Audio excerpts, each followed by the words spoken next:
Our time is always well invested, never wasted when we gather together on the Lord's Day to worship the Lord. Your presence is appreciated this morning, especially for one of our several visitors. We most appreciate your being with us today. We're glad that you are here. After the service's conclusion this morning, we'll be celebrating two of our own who are graduating high school this year and moving on to a new chapter of their lives. A chapter, a journey, a lifetime that will be fraught with things expected, things not so much expected. Times good and bright and happy and joyous, and times sad and somber and disappointing. That's just what life is, what life contains. As this same book we just read a moment ago from Ecclesiastes, in the 3rd chapter, the writer, the wise man, Solomon, reminds us that to everything there's a season and a time. And life has its seasons, has its times. And as we consider such, either from their perspective as they move into their new adult lives, or as we consider our own, as we're living our lives as best we can, we have to answer one question to be able to have the real contentment, the real substance of meaning we long for in life. And the question is, what is the purpose of our being here in the first place? Why are we here? And as was mentioned earlier, the lesson this morning, Why Are We Here, is not about why we're here right now in this building. That is another subject for a different time. But I'm talking in a larger, more philosophical sense. Why are we as humankind here to begin with, and individually as individuals of humankind? What is our purpose for living in this life? And you might think, well, I'm no philosopher. I don't have an answer to that. Well, you may not as a philosopher, but I tell you this. If you want to be happy, joyous, and contented, you have to have a sense of why you're here. And have a sense of fulfilling the purpose for which you've been put on this earth. That sense of identity and purpose makes all the difference in one's life, especially going forward into adulthood. And this book of Ecclesiastes deals with that very subject. Now, as we just read a moment ago, the conclusion is before us. It's right there. In this case, spoiler alert, we're looking at the end before we start at the beginning. What is the real answer to the question? Well, it's to respect, to fear God. It's to keep His commandments. That is man's all. That's what we're here for. That's what it's all about. To respect God and keep His commandments. And the why behind that? Why do we fear God? Why do we keep His commandments? It's because our purpose is in so doing to become more like the God we serve. Our journey in life from first to last, especially from the first of our accountability and especially moving into adulthood, our journey is for the purpose of becoming like our Maker, being partakers of His divine nature. And the only way to do that is to respect Him and do things His way. Problem is, as Solomon shows throughout the book of Ecclesiastes, that's not the way most people see things. That's not the decision many come to in terms of the reason why we're here. And so he deals, as the chapters unfold in Ecclesiastes, with various answers which seem to be right, but they reveal themselves to be so very wrong and even damnable. he reaches such a low point in this book that by the first of chapter 4, he says, really, it's better to be dead than alive. Now, that's a low point. But then he doubles down on that and says, no, what's better yet is never to have been born at all. Now, I'm thankful this lesson isn't ending just with that, because I can't imagine a more somber, melancholy, negative, morose thought than that. Good if we'd never been born, but if so, a lot better to be dead than alive.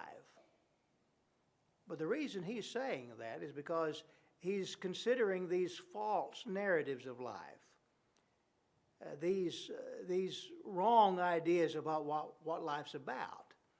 And every time you go down one of these wrong pathways, you find yourself at a place of nothingness. In fact, one of Solomon's favorite phrases is striving after the wind, or vanity of vanities, emptiness of emptiness, says the preacher. All phrases describing the vacuous nature of a meaningless life.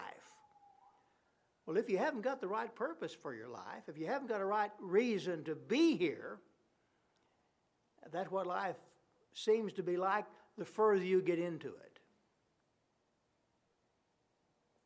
I mean, it's hard to know looking forward into life what it's supposed to be about.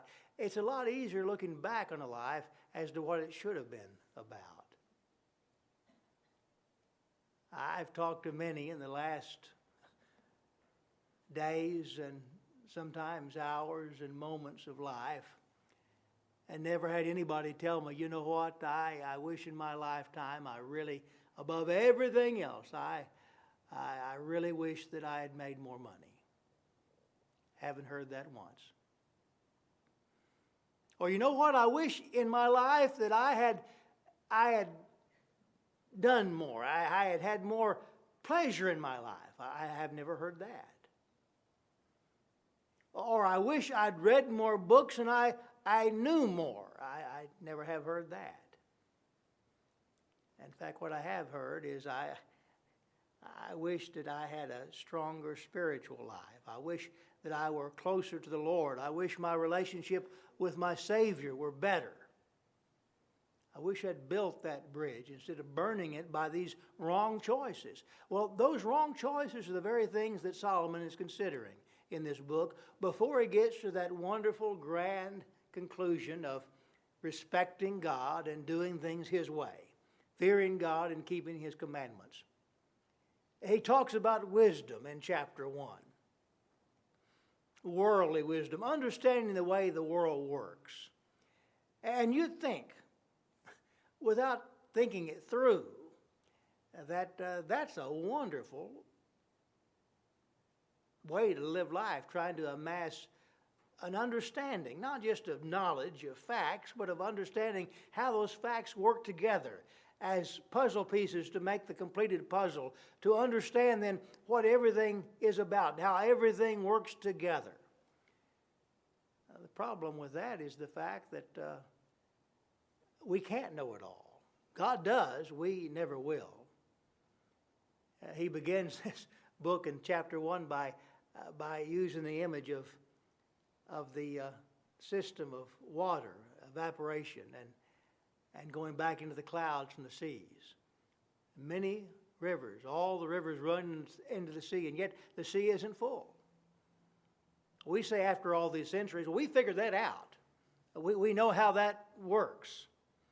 Well, in many respects, we've learned the way things work, but we've never, ever come to grips with why they work that way. Who made them work that way? Of course, God did. But the more wisdom and knowledge we accumulate, well, as he ends that chapter, he says it's nothing but grief. And many of you who have lived a while know what I'm talking about. I would like to think that those of us who've lived longer know more than those who've lived a shorter time. That through the benefits of experience trial and error, making mistakes, and living life, we've come to a point where we know some things we didn't used to know.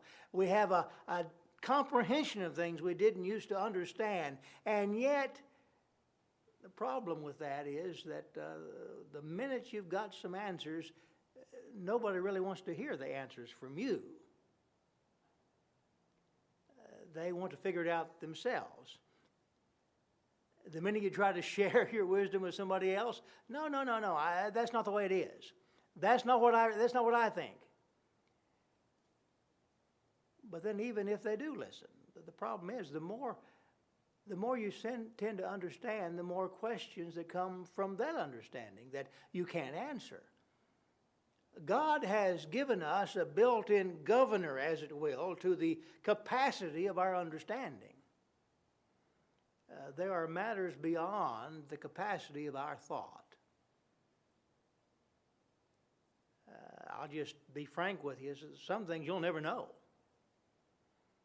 You can go all the schools, get all the degrees, spend all the time in reading books and volumes on various subjects, and I promise you those who know most about their field of study have more questions about their field than you do, because the more you learn, the more questions you have, and the more questions remain unanswered, and in many cases unanswerable, because the secret things belong to God. Deuteronomy 29 and verse 29 tells us. And God has given us minds to think, but not to His degree. And we may know a lot, but we'll never know it all. And so if that's your reason for living, you're going to live and die and never know it all. And even if you think you do, you're going to live and die and nobody will care. In fact, as Solomon says here, the fool and the wise man, they both die and they are both forgotten. So what's the use in being wise if you're not remembered any better than the fool who died? Well, I hate to say it, but it's true.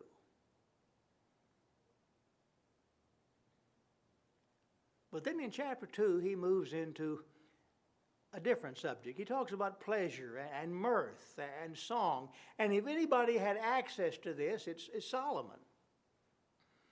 The richest man of his time, the wisest man of all times except for Jesus. As he said, what his eyes, nothing was beheld from them what they wanted. He had houses, he had mansions, he had castles, he had servants, he had horses, he had everything he wanted. There's nothing he wanted he couldn't have. And so you think, well, from that and because of that, nobody in the world could ever be happier than Solomon was. He's the one that said in chapter 4, better not to have been born at all. Because that's not the reason for living, just to have pleasure. Because it's so short in the time it lasts. And what gives you pleasure now, the next time you need more of the same thing, it'll give you the same amount of pleasure. And after a while you become numb to the sensation of it, but you're addicted to the reality of it. And you realize too late many times that this road to pleasure is one of nothing but perdition and problems and, yes, sometimes pain. Vanity of vanities, all is vanity. It's like a striving after the wind. And as with wisdom, this striving after the wind, it's kind of like, ever had cotton candy at a fair? Oh, it's so big on the stick. And it has a sweetness to it. But the first time, you remember the first time you ever took a bite of cotton candy?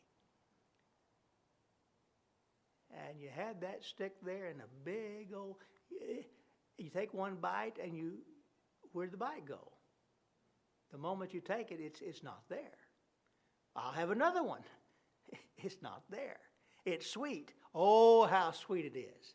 It gets all over your face. But every bite's just like the last one and just like the next one. Nothing to it. And you wonder, well, how can it look like that and be like that and not be there? Well, that's the way it is with life as Solomon sees it if we're looking at the wrong solutions for life's purpose. You take a bite into wisdom, well, really there's nothing there. You take a bite into pleasure, well, there's nothing really there. And maybe you're ahead of me because you're thinking, well, I've got the answer. I've got the answer. I just need more money. If I had more money, I'd have a lot more to do now. And there are things I could do I can't do now. But Solomon deals with that, and Solomon knew about that because, as I mentioned earlier, he was, if not among perhaps the wealthiest man in the world for his time. We could spend time we haven't got this morning just describing the opulence of that man and the affluence he enjoyed. But in chapter 5, he will say, he that loves silver is not satisfied with silver. Or he that loves gold, abundance with increase. In other words, the more you have, you think that'd be enough. But the more you have, the more you want. It's like the farmer that just wants the piece of ground that's next to his, which is fine till he gets that piece, and then all he wants is the piece of ground next to his. You get money and you want more of it, but even if you could be satisfied with what you have in terms of money, money itself is like that cotton candy. And Solomon talks about that, how there's nothing to it but the sight of it, because it's gone, especially if you have a family, as he mentions it. It's gone as soon as you have it.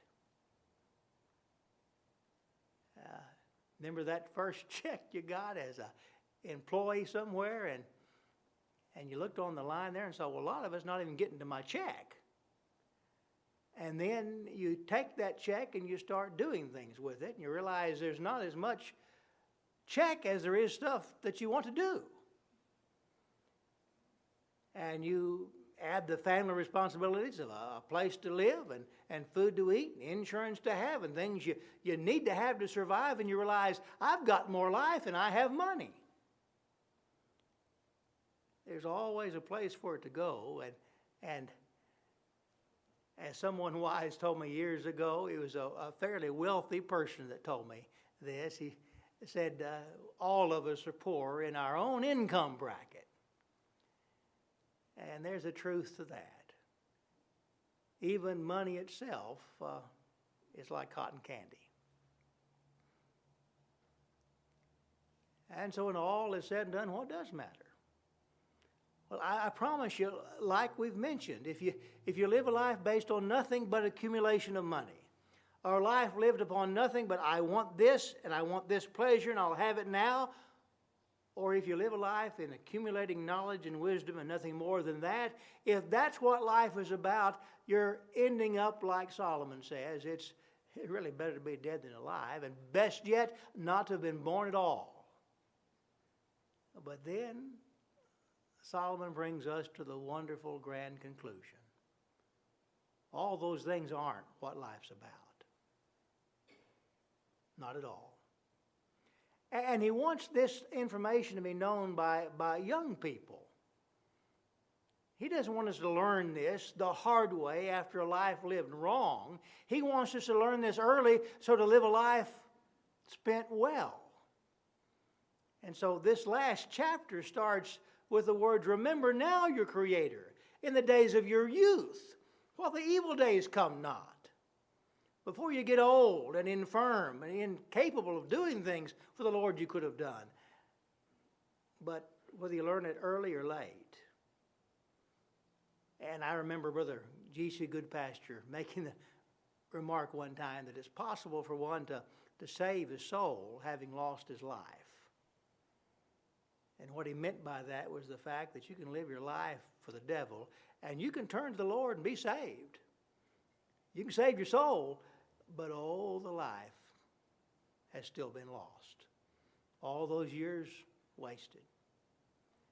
And so what Solomon is saying here, you need to get this in your mind early on. As you're a young person starting out your life, if you live this way, you'll be much better off. And what is this way? Simply respecting God, fearing God, keeping His commandments, doing things His way. His ways are best. They may not be as publicized. They may not be as popular.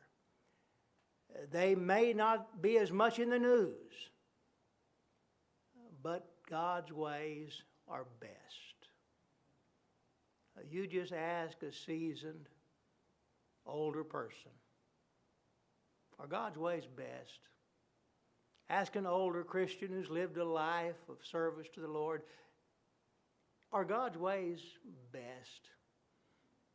And they'll tell you to a person, yes, God's ways are best. So what's life all about?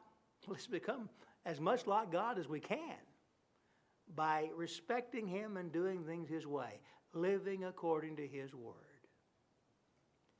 My friend, if you're here this morning and outside of Christ, bring your life to Him, submit to His will, and based upon the fact of His being God's Son, your willingness to turn away from your sins, confess that faith you have, be baptized to have your sins washed away.